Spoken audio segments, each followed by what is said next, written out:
இலங்கையில் வன்முறைகளை முடிவுக்கு கொண்டு வருவதற்காக சர்வதேச சமூகம் நீதி மற்றும் பொறுப்புக்கூறல் ஆகியவற்றிற்கு உடனடி நடவடிக்கைகளை முன்னெடுக்க வேண்டும் என்று உலகின் 20 முக்கிய பிரமுகர்கள் வலியுறுத்தியுள்ளனர்.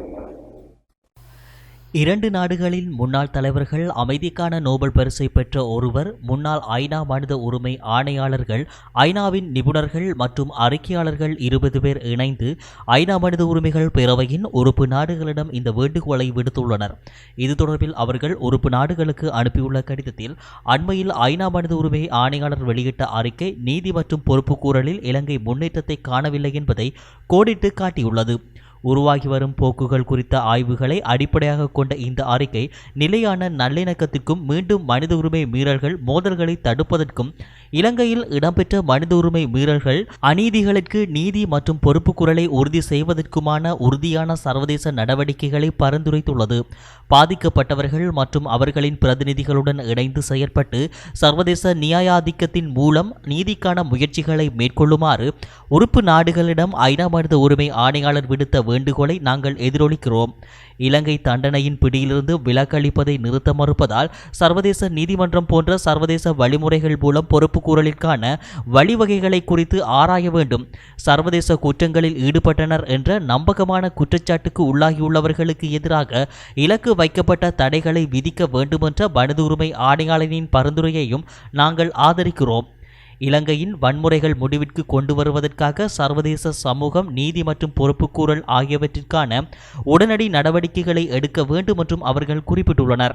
கொலம்பியாவின் முன்னாள் ஜனாதிபதியும் அமைதிக்கான நோபல் பரிசை வென்றவருமான ஜூவான் மனுவல் சாண்டோஸ், அயர்லாந்தின் முன்னாள் ஜனாதிபதியும் ஐநாவின் முன்னாள் மனித உரிமை ஆணையாளருமான மேரி ரொபின்சன் மற்றும் முன்னாள் ஐநா மனித உரிமை ஆணையாளர்கள் லூயிஸ் ஆபர், நவநீதம் பிள்ளை, சயிட் ராட் அல் ஹூசேன் ஆகியோரும் ஐநாவின் முன்னாள் பிரதி செயலாளர் நாயகம் ஜான் ஏலியாசன், இனப்படுகொலை தடுப்பதற்கான ஐநா பொதுச் செயலாளருக்கான முன்னாள் சிறப்பு ஆலோசகர் அடேமா டையிங், ஐநாவின் முன்னாள் உதவி செயலர் சார்ல்ஸ் பெட்ரி, ஐநாவின் சிறப்பு அறிக்கையாளர்கள் Philip Alston, Pablo de Greiff, கிறிஸ்ரோவ் Heyns, David Kaye, Maina Kiai, Ben Emmerson, Marzuki Darusman, Yasmin Sooka, Steven Ratner, Manfred Nowak, Juan Mendez, ஹேமக் டூகல் ஆகியோர் இணைந்து இந்த கோரிக்கையை விடுத்துள்ளனர். இலங்கையில் இடம்பெற்ற மனித உரிமை மீறல்களுக்கு பொறுப்பு கூறுவது தொடர்பான ஐநா மனித உரிமைகள் பேரவையின் நிகழ்ச்சி நிரலுக்கு அமெரிக்காவின் தலைமைத்துவம் தேவைப்படுவதாக அமெரிக்காவின் முன்னாள் போர்க்குற்ற விவகாரங்களுக்கான தூதுவர் ஸ்டீவன் ட்ராப் வலியுறுத்தியுள்ளார். இலங்கையில் நீதியை வலியுறுத்தி டங்கன் பிக்காட் என்ற செயற்பாட்டாளருடன் இணைந்து எழுதியுள்ள கட்டுரை ஒன்றிலேயே அவர் இதனை வலியுறுத்தியுள்ளார். திரும்ப திரும்ப அழைப்பு விடுத்த போதிலும் இலங்கையின் உள்நாட்டு போரில் இருதரப்பினரும் செய்த குற்றங்களால் உயிரிழந்த பல்லாயிரக்கணக்கானவர்களுக்கு நீதி வழங்குவதற்கு இலங்கை அரசாங்கம் நீண்ட காலமாக தவறிவிட்டது. பொறுப்பு கூறலை ஊக்குவிப்பதற்கான ஐநாவின் முயற்சிகளை இலங்கை பலமுறை எதிர்த்ததுடன் ஐநா மனித உரிமைகள் பேரவையின் 30 தீர்மானத்திற்கு அளித்த வாக்குறுதிகளை நிறைவேற்றவும் இலங்கை அரசாங்கம் தவறியுள்ளது. மோசமாக அட்டூழியங்களுக்கான நீதியிலிருந்து நழுவிய ஜனாதிபதி கோட்டாபாய ராஜபக்சவில் தொடங்கி இப்போது நாட்டை நடத்தி செல்கிறார். உள்நாட்டு போரின் போது பாதுகாப்பு செயலாளராகவும் இராணுவ தளபதியாகவும் இருந்த காலத்திலிருந்தே போர்க்குற்றங்கள் மற்றும் மனித குலத்திற்கு எதிரான குற்றங்களில் கோட்டாபாய ராஜபக்ச குற்றவாளி என்று நம்பகத்தகுந்த சான்றுகள் தெரிவிக்கின்றன. ஆயினும் பொறுப்பு கூறலுக்கான அனைத்து முயற்சிகளையும் தடுப்பேன் என்று கோட்டாபாய ராஜபக்ச தெளிவாக கூறியுள்ளார். கடுமையான மனித உரிமை வீரர்களிலிருந்து தப்பிக்க முடியாது என்பதை ராஜபக்ச ஆட்சியின் உறுப்பினர்களுக்கு தெளிவுபடுத்துவதற்கு சர்வதேச சமூகத்துடன் அமெரிக்கா இணைய வேண்டும். தண்டனை ஆபத்தில்லாத நிலை அவர்களின் நடத்தையை இயல்பாக்குகின்றது. இது உள்நாட்டு போரினால் பாதிக்கப்பட்டவர்களுக்கு ஒரு சோகமாகவும் வன்முறை சர்வாதிகாரவாதம் அதிகரித்து வரும் நாடுகளில் வாழும் உலகெங்கிலும் உள்ள மக்களுக்கு ஆபத்தான முன்மாதிரியாகவும் இருக்கும். இலங்கையில் பொறுப்பு கூறலுக்கு அழுத்தம் கொடுப்பதில் அமெரிக்கா முன்னர் முக்கிய பங்கை கொண்டிருந்தது.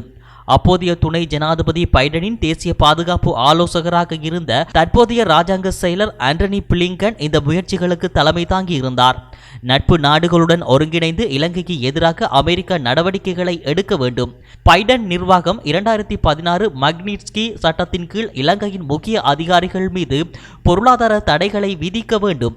அமெரிக்கா ஏற்கனவே இராணுவ தளபதி ஜெனரல் சவேந்திர சில்வா மற்றும் அவரது குடும்பத்தினருக்கு தடைகளை விதித்துள்ள நிலையில் பாதுகாப்பு செயலாளர் general Kamal Gunaratne major general Sathyapriya Liyanage உள்ளிட்ட மனித உரிமை மீறல்களில் ஈடுபட்ட ஏனையவர்கள் மீதும் தடைகளை விதிக்க வேண்டும். ஐநா அமைதி படையில் இலங்கை படைகளை ஈடுபடுத்துவதற்கு அமெரிக்கா தொடர்ந்து எதிர்ப்பை வெளியிட வேண்டும். மனித உரிமைகள் தொடர்பான பைடன் அரசு அளித்துள்ள வாக்குறுதிகளை நிறைவேற்றுவதற்கான முதல் வாய்ப்பாக இலங்கை அமைந்துள்ளது என்றும் அவர் சுட்டிக்காட்டியுள்ளார். படைப்பகுதியில் பெருமளவு ஏக்கர் காணிகளை அரசாங்கம் சீன நிறுவனத்திற்கும் சிங்கள வர்த்தகர்களுக்கும் வழங்க நடவடிக்கை எடுத்து வருவதாக EPRLF தலைவர் ஸ்ரீ பிரேமச்சந்திரன் தெரிவித்துள்ளார். ஜாழ்ப்பாணத்தில் நேற்று நடத்திய செய்தியாளர் சந்திப்பிலேயே அவர் இந்த தகவலை வெளியிட்டுள்ளார். பளை பகுதியில் காணி சீர்திருத்த ஆணைக்குழுவுக்கு சொந்தமான 3000 ஏக்கர் காணிகளை சீன நிறுவனத்திற்கும் சிங்கள முதலாளிகளுக்கும் வழங்க உள்ளதாக தகவல் கிடைத்துள்ளது. தமிழ் மக்களின் காணிகளை பறித்து சீனருக்கும் சிங்களவர்களுக்கும் கொடுக்க முன்னாயத்தங்கள் இடம்பெறுகின்றன. இதன் ஒரு கட்டமாக புதுக்காட்டு சந்திக்கு அண்மையில் தேசிய காணி அபிவிருத்தி சபைக்கு சொந்தமான 287 ஏக்கர் தென்னந்தோட்டங்கள் சிங்கள முதலாளிகளுக்கு கொடுக்கப்பட்டுள்ளது. இதற்காக காணி சீர்திருத்த ஆணைக்குழுவின் பிராந்திய அலுவலகத்தை ஜாழ்ப்பாணத்தில் இருந்து அனுராதபுரத்திற்கு மாற்றவும் முயற்சிகள் நடக்கின்றன. இதனை தடுத்து நிறுத்த வேண்டும்.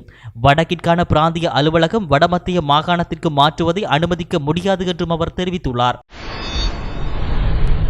பொத்துவில் முதல் பொலிகண்டி வரை எழுச்சி பேரணியில் பங்கேற்றது தொடர்பாக வடமாகாண சபையின் முன்னாள் உறுப்பினர் துரைராசா ரவிகரனிடம் மாங்குளம் போலீசார் விசாரணைகளை நடத்தி வாக்குமூலம் பெற்றுள்ளனர்.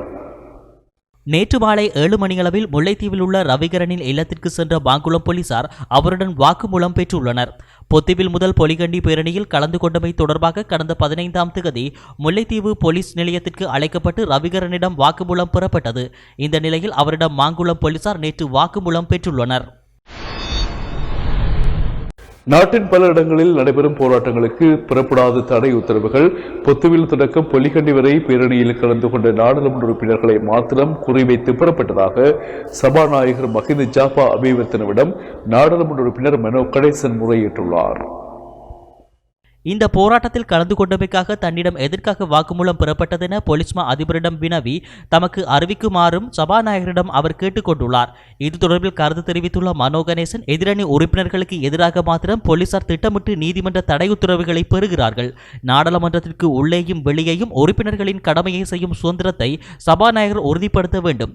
கொழும்பில் தினசரி ஆர்ப்பாட்டங்கள் நடைபெறும் போது பெறப்படாத தடை உத்தரவுகள் ஏன் வடகிழக்கில் நமது மக்கள் போராட்டங்கள் நடைபெறும் போது மாத்திரம் பெறப்படுகிறது? தடை உத்தரவு பெறுவது, நீதிமன்றத்திற்கு இழுப்பது, சிறைக்கு அனுப்புவது என்ற சலசலப்புகளுக்கு அஞ்சி ஓடி ஒளியும் அரசியல்வாதி நான் இல்லை எனவும் தெரிவித்துள்ளார்.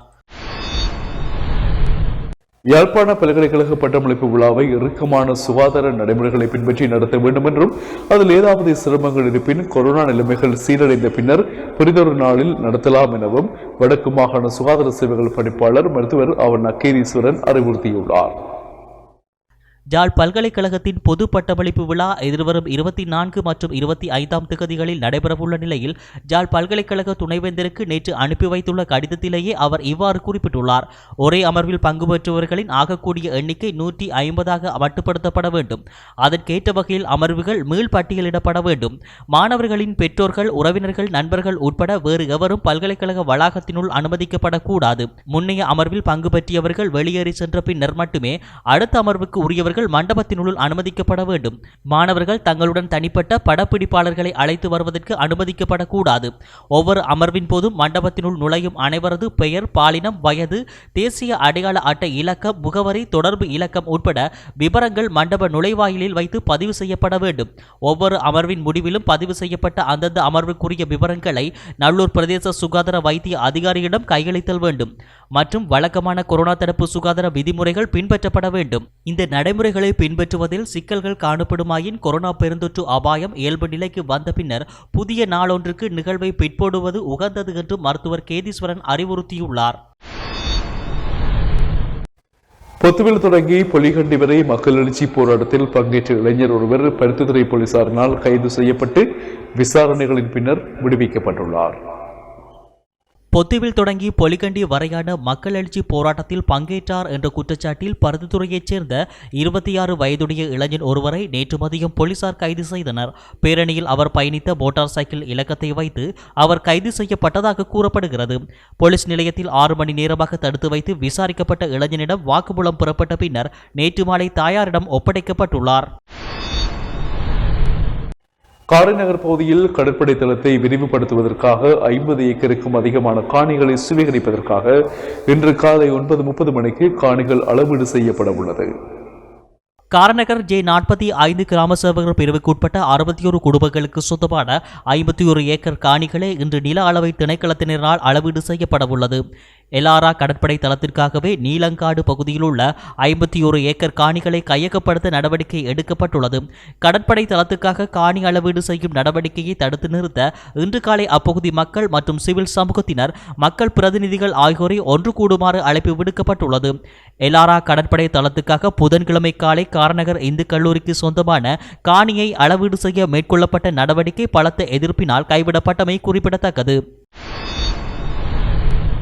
மன்னார் நகரில் சிகை அலங்கார நிலைய உரிமையாளருக்கு கொரோனா தொற்று கண்டறியப்பட்டுள்ளதாக வடமாகாண சுகாதார சேவைகள் பணிப்பாளர் மருத்துவர் கேதீஸ்வரன் உறுதிப்படுத்தியுள்ளார். ஜாழ்ப்பாணம் போதனா மருத்துவமனை ஆய்வுக்கூடத்தில் நேற்று 426 பேரின் மாதிரிகள் பரிசோதனைக்கு உட்படுத்தப்பட்ட போது ஒருவருக்கு மட்டும் தொற்று உறுதிப்படுத்தப்பட்டுள்ளது.